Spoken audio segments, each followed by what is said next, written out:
Buenas tardes nuevamente, compañeros, compañeras democráticas que nos ven, que nos siguen.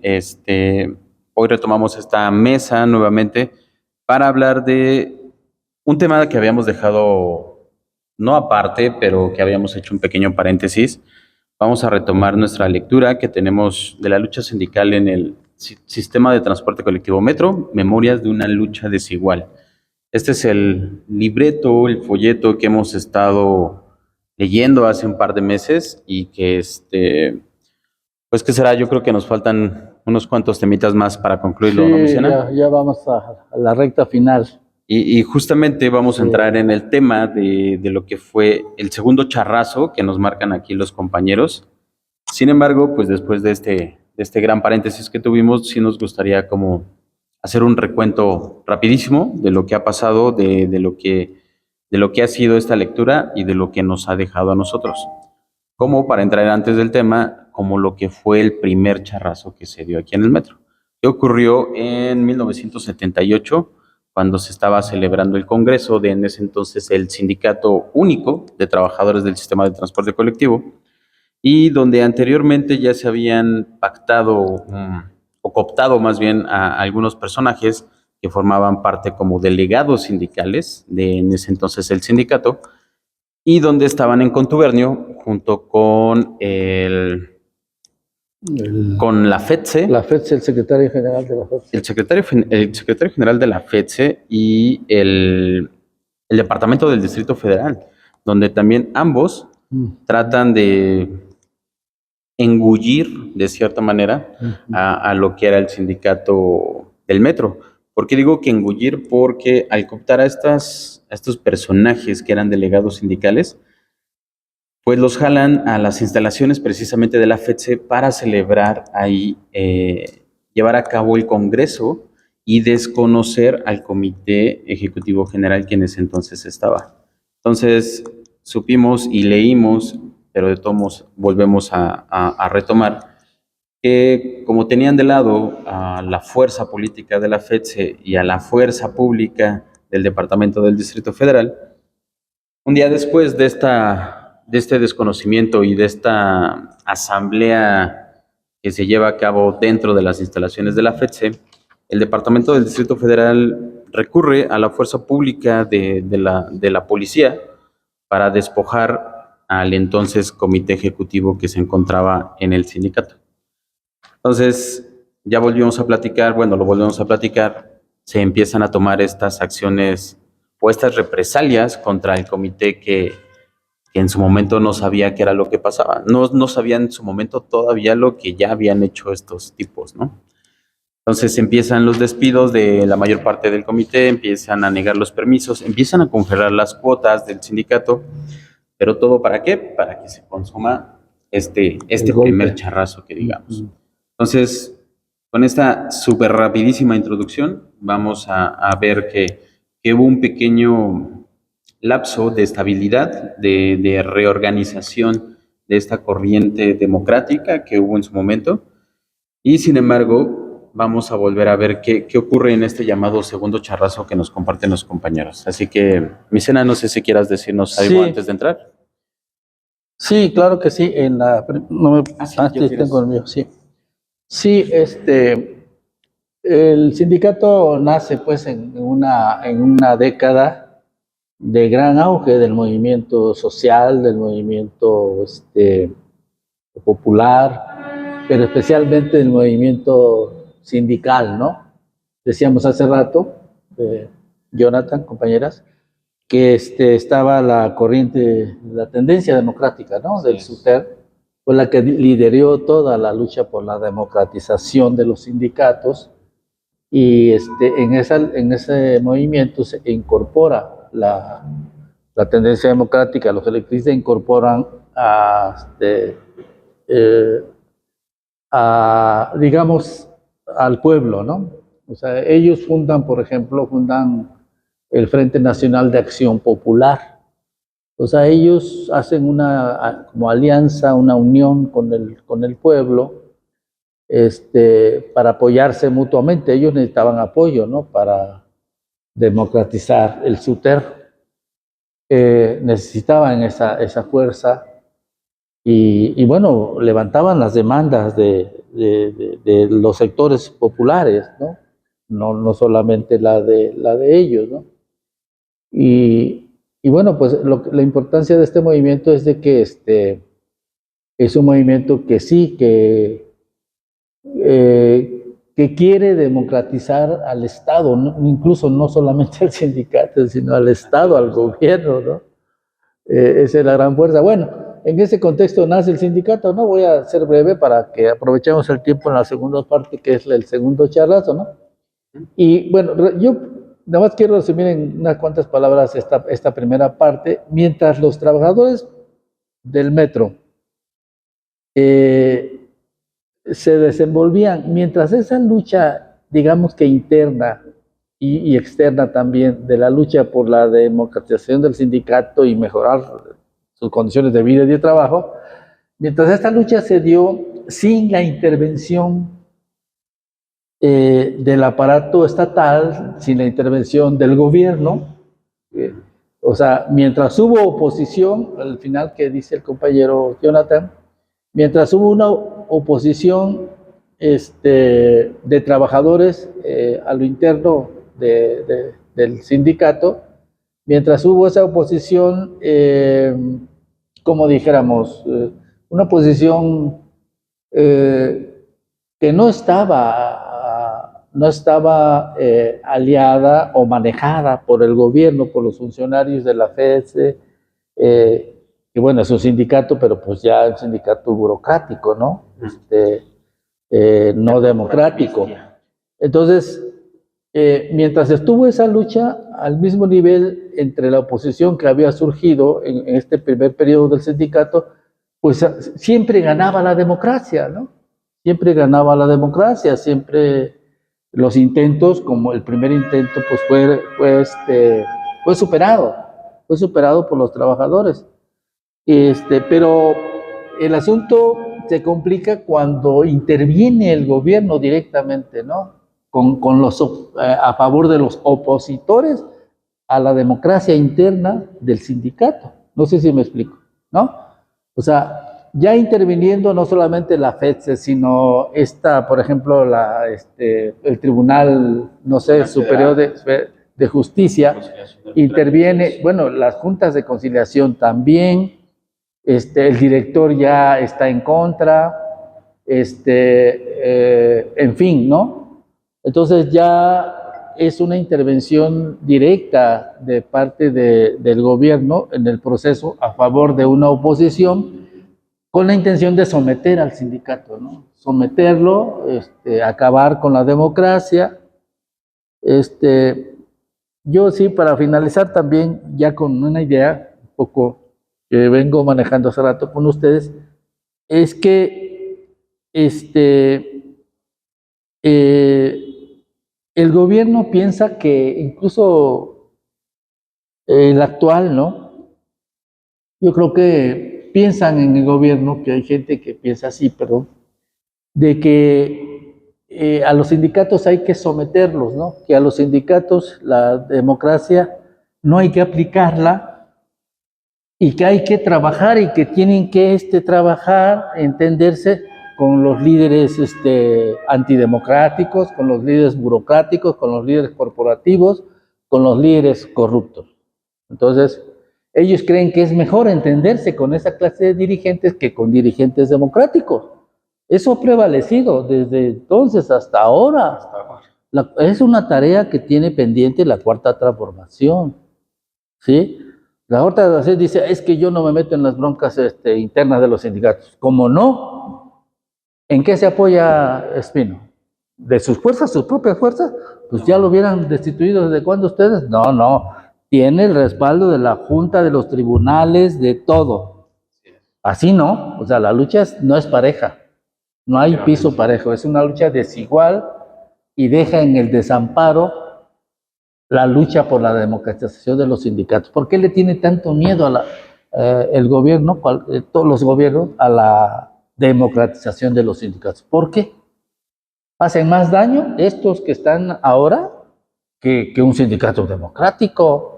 Sindicatos democráticos se rige por las leyes, se rige por la negociación y los acuerdos con la administración, con el gobierno, ¿no? ¿Por qué temerle, no? Bueno, yo ya me fui por otro lado haciendo análisis, entonces, ¿quieres empezar tú? Porque me ocupé mi tiempo. No, no te preocupes. El charrazo, ya el segundo charrazo. Sí, pues bueno, como bien decías, Mecena, y como mencionamos hace ratito, lo que registran aquí los compañeros que nos dictan estas palabras, este escrito más bien, justamente se da el primer charrazo en 1978, celebrado el Congreso y donde acabamos de mencionar todo lo que hizo la FETSE, el Departamento del Distrito Federal en aquel entonces, y obviamente pues el director en turno del metro que se encontraba. No pasaron ni tantos años después, en realidad fueron 5 años, en donde registran los compañeros que en 1983 se da una acción muy similar. Después de este mencionado primer charrazo, y donde mencionaba que se reorganiza esta tendencia democrática, donde se reorganizan los compañeros que realmente no estaban de acuerdo con este primer golpe que se dio, toman ligeramente las riendas. Sin embargo, ocurre precisamente este segundo charrazo para consumar, por así decirlo, el primero que se dio 5 años atrás. Así como los marcan los compañeros, pasó casi igual. ¿Por qué decimos igual? Porque primero intentan dirigirse hacia las bases como último recurso y empiezan a juntar firmas para desacreditar y para mencionar como traidores a los que estaban en el Comité Ejecutivo General. Entonces, como pues había quizá un poco más de participación de las bases al sindicato, digo al menos al ser un único sindicato, entonces no les da como resultado esto y los trabajadores obviamente ven que es falso lo que tratan de hacer estos señores, entonces estos que antes eran delegados sindicales. Entonces, ¿qué pasa? Vuelven a recurrir en este momento a la FETSE. Nuevamente vuelven a recurrir a la FETSE, vuelven a recurrir al Departamento de Distrito Federal y en ese entonces estaba como director Guillermo Cosío Viadurri.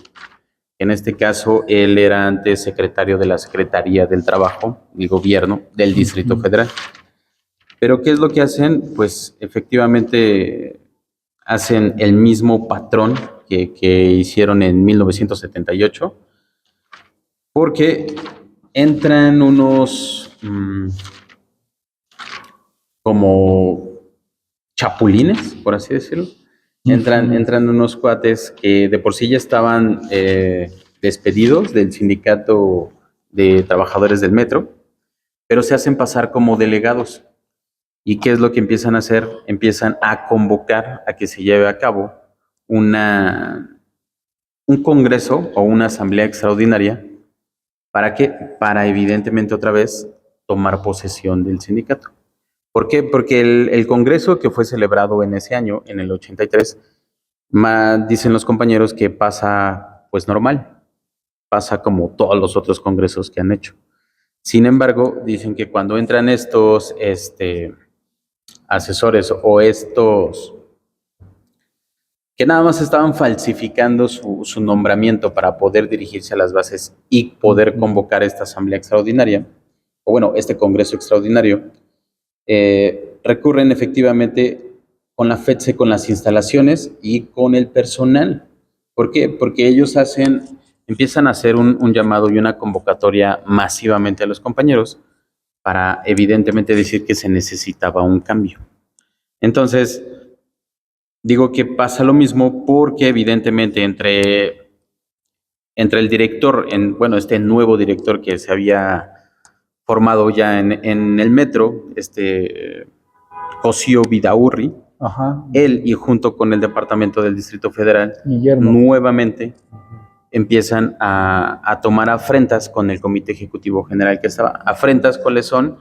Como las del pasado. ¿Por qué? Porque otra vez empiezan con quitar los permisos sindicales del comité ejecutivo que estaba, empiezan con el congelamiento de las cuotas sindicales al sindicato.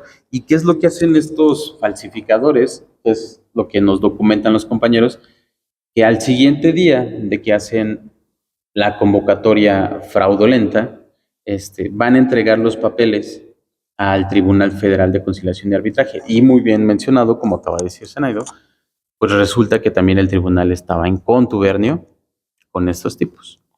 ¿Por qué? Porque cuando se entrega todo este documento, toda esta documentación de un nuevo comité, de que supuestamente los compañeros trabajadores tuvieron la decisión de hacer el cambio y todo, se ingresan los documentos como si nada. Al siguiente día va el comité ejecutivo electo y para precisamente denunciar que todo lo que se llevó pues fue falso, que todo lo que se metió realmente no tiene ningún sustento jurídico legal para que se lleve a cabo. Y tristemente lo que nos marca aquí es que realmente el tribunal, el honorable Tribunal Federal, no tuvo respuesta a eso. Sin embargo, se lleva a cabo la documentación metida anteriormente y dejan como nuevos representantes del comité a estos tipos que obviamente venían como de esta oposición charril, que le llaman, y así es como se consuma, o bueno, como se lleva a cabo este segundo charrazo. Vemos que bien mencionaste, Sena, esta lucha desigual, cuando los trabajadores que solamente exigen, pues, cumplir con lo que legalmente establece sus derechos. los derechos tanto en la Constitución, en la Ley Federal de Trabajo, pero ay, cuando tienes en contra, pues en primera, el gobierno de la Ciudad de México, en ese entonces al Tribunal Federal de Conciliación y Arbitraje, y pues peor tantito a un cúmulo de personas que realmente solo estaban viendo por su propio bien. Es complicado cuando te ponen tantas trabas y efectivamente es una lucha desigual cuando solamente tienes tanto armamento gubernamental y burocrático para que no te puedas democratizar efectivamente.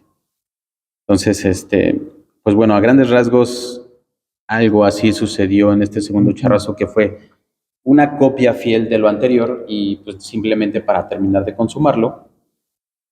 Pero vemos otra vez aquí cómo realmente hace falta esa unidad de fuerza que mencionábamos la mesa pasada, que realmente organizados es como puedes enfrentar este tipo pues de monstruos colosales, ¿no? Como lo es el Tribunal Federal, en este caso la propia empresa quien esté sentado como director general, y pues en su momento lo que fue el jefe o jefe de gobierno en ese entonces del Distrito Federal, pero el regente, exactamente. Regente era entonces. Pero pues bueno, compañeros, así más o menos está esta pequeña sucesión de hechos. Pues no sé si alguien gusta poner igual una opinión acerca de lo que, no sé, si ya estaba trabajando en ese entonces, que se vivió, o cómo lo ven ustedes.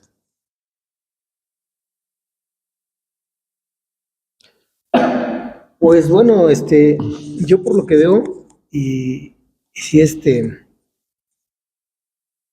sí es increíble pensar que ahora, como estaba mencionando, el actual gobierno que está haciendo una transformación, no sé a qué se deba que no quiere enfrentar a estos sindicatos que realmente no ayudan, perjudican, que ven como un botín las empresas a las que supuestamente representan, a los trabajadores que representan, y que solamente se están repartiendo el botín, porque realmente no hay un mejoramiento ni siquiera para las empresas, ni mucho menos para los trabajadores.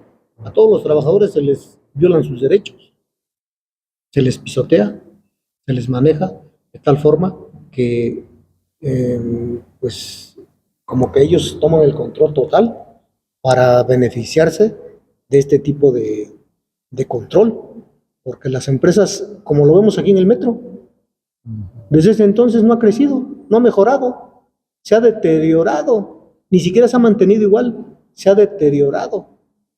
Tanto la percepción del trabajador como el mismo servicio, en este caso del metro, las instalaciones, todo se ha perjudicado. Es lo que sí sorprende ahora que pues, el gobierno no intervenga.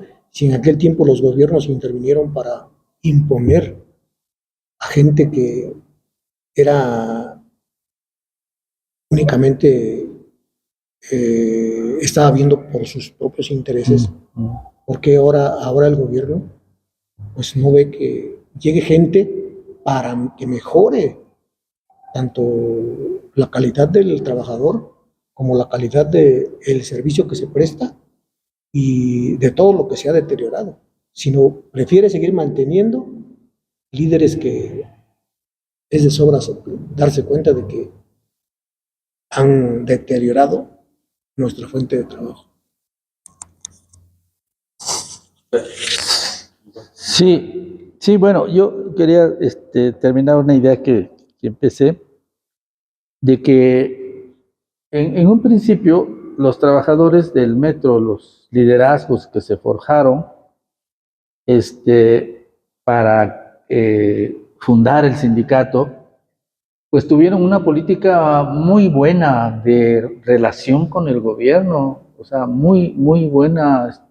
Hay unas partes donde dice que, de esta historia que estamos leyendo de estos compañeros, hay una parte que dice que cómo se entendían bien, cómo se coordinaban bien, incluso con el director, hasta el de la FESE alguna vez, yo creo que era otro personaje, aceptaba, ¿no?, las condiciones, decían que todo estaba bien en la lucha por la fundación del sindicato.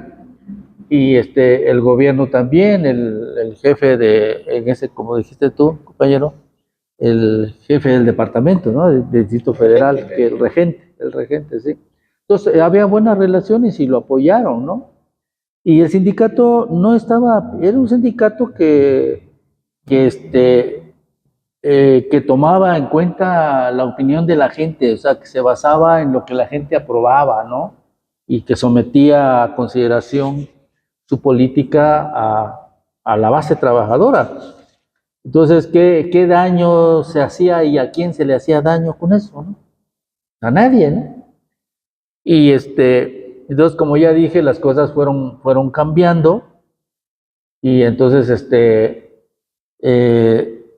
ya las autoridades, como ya dijimos, se voltean, pues se van del lado de un grupo que surge, promovido también con cierta política, pues vamos a decirlo porque así fue, ¿no? Pues el priismo, eso fue, los que eran líderes priistas, Espino, ¿sí? Entonces ellos promovieron eso, o sea, de que ¿por qué va a haber un sindicato democrático? ¿Por qué va a estar ahí el compañero, ¿no?, que destituyeron? Y bueno, la idea es esta, de que no hacían daño ni a la empresa, más que pedir sus derechos, ya lo dijo Cristian, Jonathan, ya lo dijo el camarada, entonces nada más pedían lo que le correspondía en ese momento, pues, ¿no? O sea, bueno, entonces, ¿cómo es posible que ahora que tienen en la dirección sindical, que yo digo ya va para 50 años Espino, todo lo que ha ocurrido de ese periodo para acá, para nomás lo más reciente, el accidente de la línea 12, ¿sí?, la quema de la torre de control, el accidente de la línea 5, el de la línea 3, ahí está implicado, porque hay sospechas, ahí está implicado este liderazgo sindical que ellos quieren, que el gobierno quiere y que ha sostenido. O sea, eso por ejemplo, lo de la línea 12, ¿no?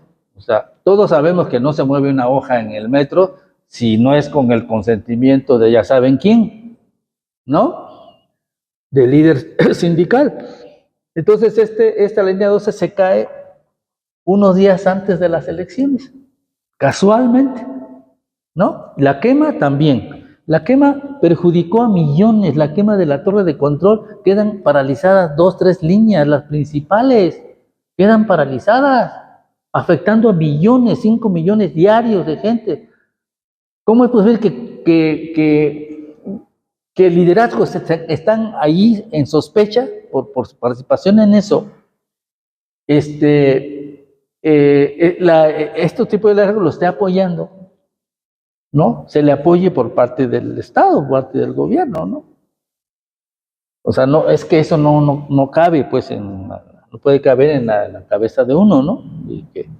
De que sea así. Yo estoy seguro que un sindicato democrático nunca hubiera pasado eso. Nada de que línea 12, nada de que chocaron los trenes ahí en la línea 5, de que se quemó la torre de control. Todos son sabotajes.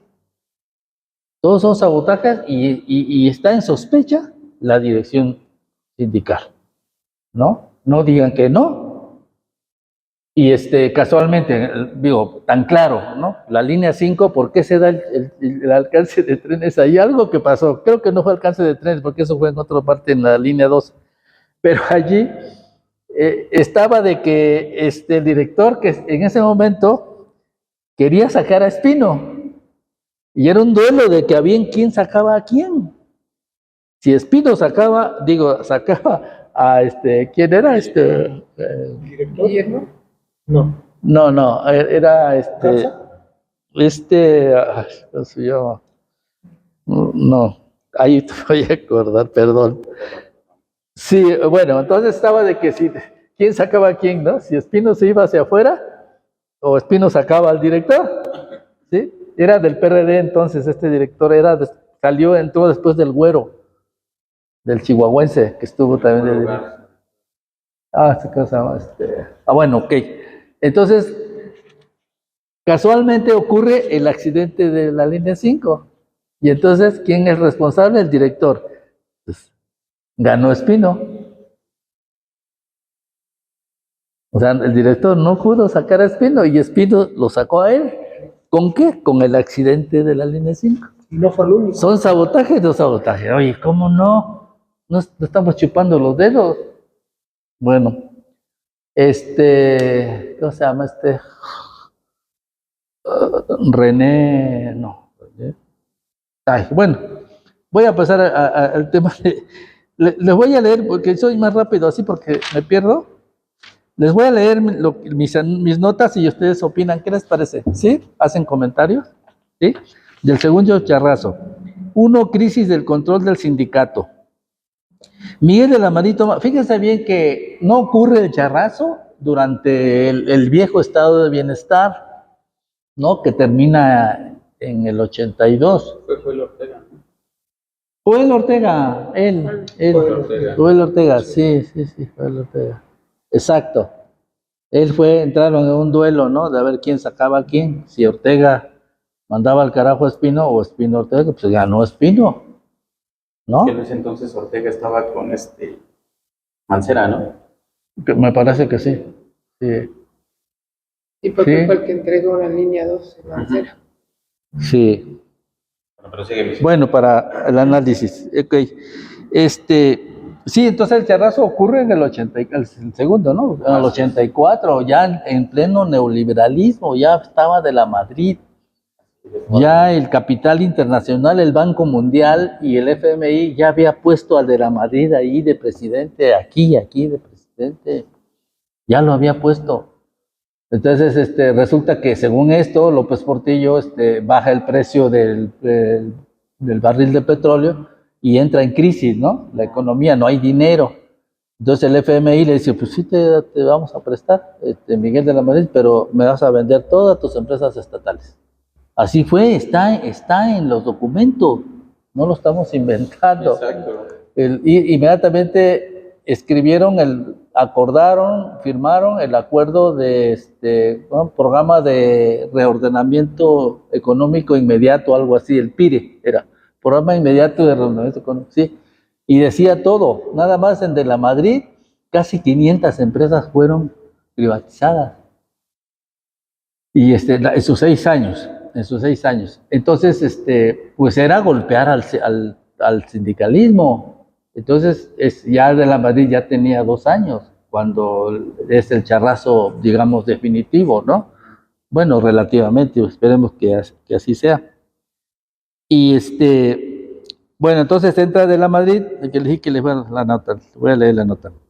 Miguel de la Madrid toma posesión en medio de la crisis, la inflación, desempleo, baja inversión, escasez de divisas y endeudamiento. Nombran a Guillermo Cosío Vidaurri, director general del sistema del STCM. En el metro, las refacciones habían escaseado, faltaban herramientas y equipos de seguridad en mantenimiento, tiempos extras escasos, así afectó la crisis al sistema de transporte colectivo. El sindicato preparaba el 6º Congreso General Ordinario. Se rumoraba que, como otras veces, los charros intentarían tomar el Congreso, ¿no? Como lo habían hecho antes. Pero nada de eso sucedió. Preparó la revisión de condiciones del reglamento de las condiciones generales de trabajo y se firmaron los primeros acuerdos con la empresa. De nuevo, los charros intentan destituir al Comité Ejecutivo General. Estoy repitiendo cosas, ¿no? Que ya digo tú. Recogiendo firmas con ese fin, pero nuevamente fracasan. Es aquí donde entra en acción la administración del STC, quitando los permisos a los representantes sindicales de la sección 3 y congelando las cuotas sindicales. Lo mismo hicieron con la sección de estructuras, intentaron lo mismo con la sección 7ª de taquillas. La ofensiva empresarial siguió con provocaciones a las sesiones del Consejo General de Delegados para impedir su funcionamiento.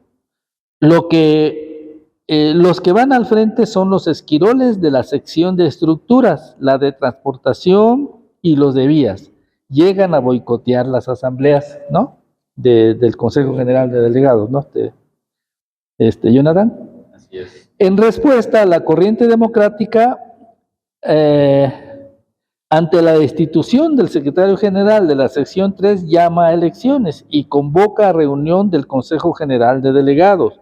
Los charros y esquiroles del Grupo Vanguardia y del FRAPI, dice aquí, no sé qué quiere decir FRAPI, instalan el Consejo General de Delegados espurio, con el apoyo de Víctor Rosas Romero, asesor de la FEDSE, del director de la STCM y del Tribunal Federal de Conciliación y Arbitraje. Aquí lo intentaron por primera vez, ¿no? Esto sucede el 29 de julio de 1983. Ahí nombran un falso Comité Ejecutivo General, que ese momento le llaman comisión, no sin antes declararse por el tribunal,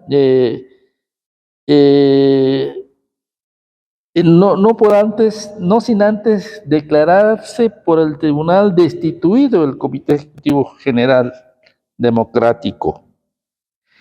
Bueno, dice, en la comisión que se nombró estaban trabajadores que ya habían sido expulsados del sindicato: Ramírez Bistraen, Eliseo Ramírez, Rafael Hernández, José Mayorga y Rodolfo Álvarez. Luego dice, en este capítulo se llama En defensa del sindicato de la corriente democrática.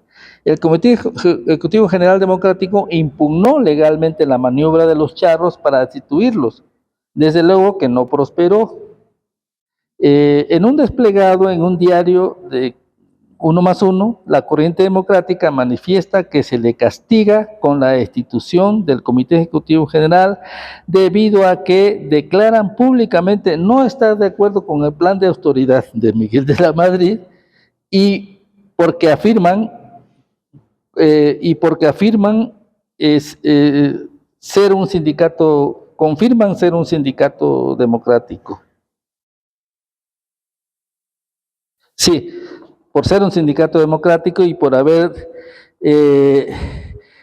declarado en contra del plan de austeridad de la Madrid, por eso se les castiga, dijo la corriente democrática, ¿no?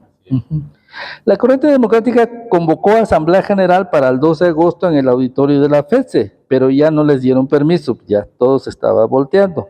Entonces se citó en el auditorio del SME, Sindicato Mexicano de Electricistas. Asistieron la gran mayoría de los trabajadores, se tomaron acuerdos, se llamaba un paro de labores para el día siguiente, 3 de agosto.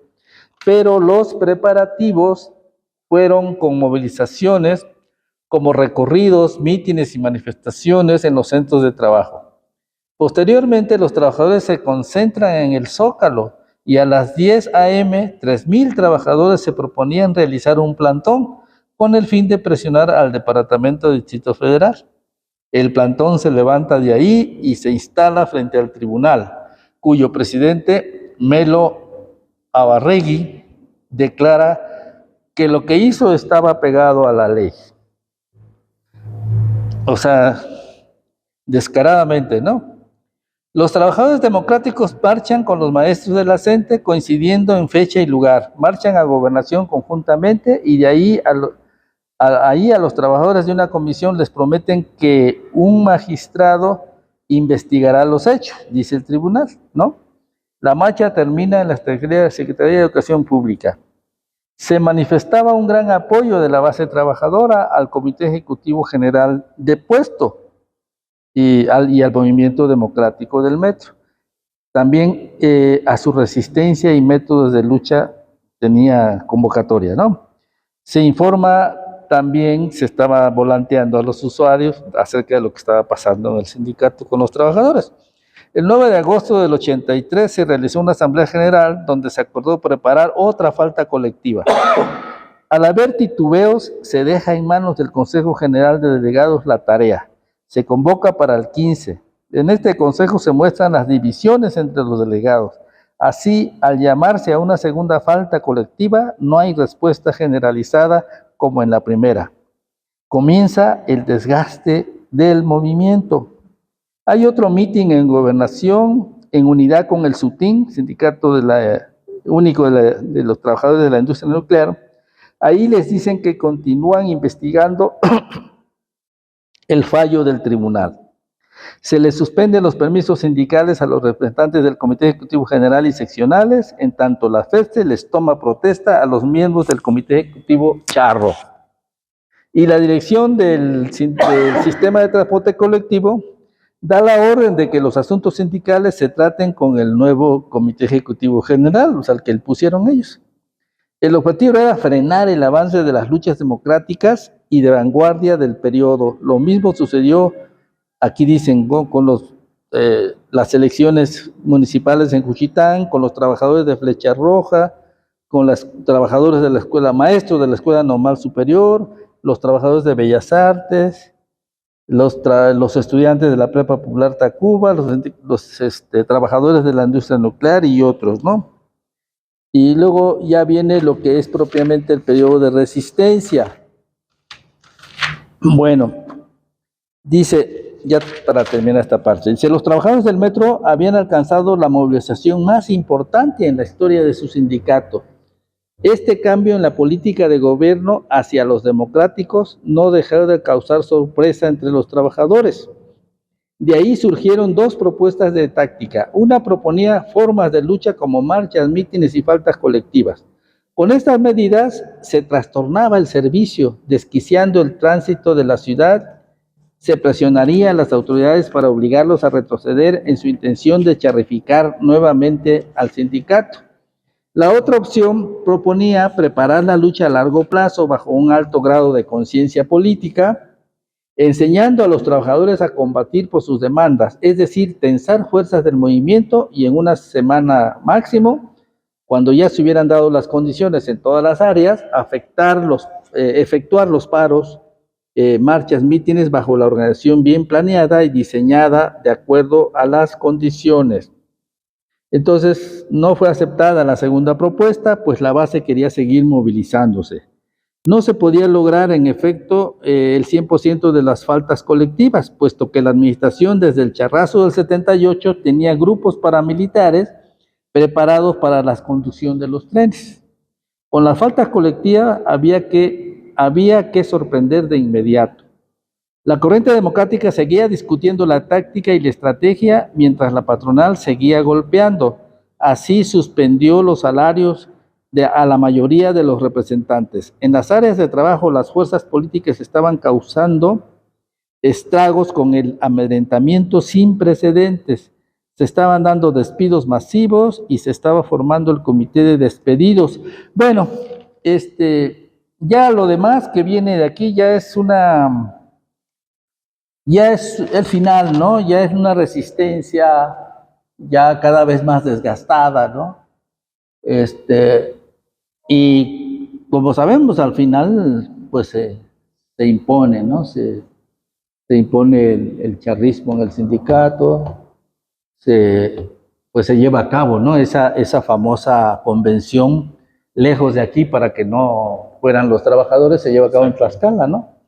Y ahí queda, esa asamblea la conduce ya Espino, y ahí Espino queda como presidente del llamado comité de vigilancia, ajá. Y nombran a un Pelele ahí, ¿no? De secretario general. Yo creo que transcurre como 3 años, como ya lo había comentado, para que formalmente ya aparezca formalmente Espino, ¿no? Como secretario general. Sí, pero así hacen, desde entonces se hacen las convenciones fuera, ¿no? ¿Será? Y esas convenciones son oficiales, ¿no? Esas convenciones, así los empezó a hacer Espino. En Tlaxcala participó el gobernador, el director general, el de la FEC3, para no dejar duda, ¿no? De quiénes lo pusieron y quiénes lo estaban apoyando. Y no dejar duda tampoco de que no tenía ningún consenso, ninguna aceptación por parte de la base trabajadora. Eso es lo que yo digo que lo vieron como un botín. Sí, Dijeron, claro. ¿para qué vamos a compartirlo con los trabajadores si mejor no lo podemos repartir nosotros? Y los trabajadores, pues ahí se les dará lo que se pueda. O es más, ellos hasta se conforman con un buen descanso, se conforman con que se les den sus préstamos y pues todo el dinero que hay, pues mejor no lo repartimos nosotros. Yo siento que eso es lo que ahorita el gobierno actual debe de ver, de que los representantes de los trabajadores estén a la par con la 4T. Si en verdad hay una transformación, quiere que haya una transformación con este representante, no se va a desviar de su línea que ya tiene trazada. Sí, no se ve, ¿no? Lo que hemos dicho es que los trabajadores tenemos doble carga, ¿no? Tenemos que conquistar leyes, la Ley Federal del Trabajo, el artículo 123 son conquistas de los trabajadores. Pero la otra tarea que tienen los trabajadores es hacer que esto se cumpla, porque se queda una vez que se queda en el papel, ahí se quedó, ¿no? No se hace realidad. Entonces los trabajadores tienen que organizarse, concientizarse, para hacer que eso que está ahí en el papel sea un hecho. Claro. Sí, porque es de justicia, se trata de defensa de nuestros derechos, ¿no? Como trabajadores.